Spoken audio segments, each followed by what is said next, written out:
Good evening, Mary Levinson. I have a question, and that is, how could anyone in the upcoming election vote for Councilman Whitaker? This is a man who refused to respond verbally or in writing, by the way, like the rest of you, to my extremely well-documented analysis of a $4 to $5 million finding concerning the Fullerton golf course. That's a lot of money. I'm a trained auditor by profession. Yet he ignored me at the same time Councilmember Whitaker was calling for the establishment of an audit committee at this very city council. What a guy.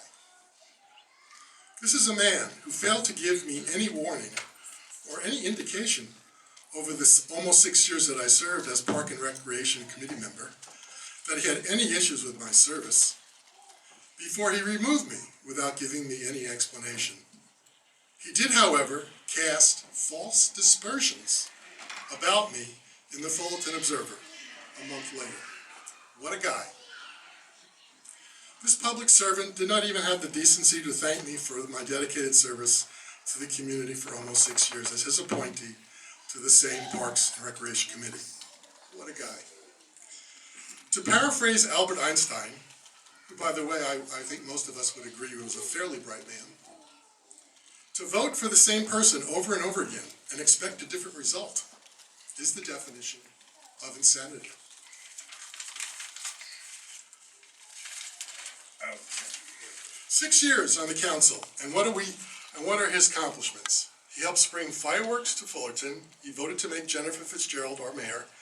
He voted for the absolute worst redistricting map, which I call the high-density, high-rise developers and downtown nightclub owners map. Jeremy Popoff, the owner of downtown Fullerton Slide Bar, and a $1,500 contributor to Bruce Whitaker's past campaigns, wrote this map. Is this a coincidence or not? In any event, what a guy. Finally, this so-called limited government conservative voted to appoint Mayan Johnson, a planner for SCAG, the Southern California Association of Governments, which has been pushing high-rise, high-density development and the elimination of the automobile as agents of the United Nations Agenda 21 for decades. SCAG is the largest unelected taxpayer-funded governmental agency in the country, and our so-called limited government, Bruce Whitaker, voted for her to be on our Fullerton Planning Commission. What a guy. How do any of his supporters explain any of the above?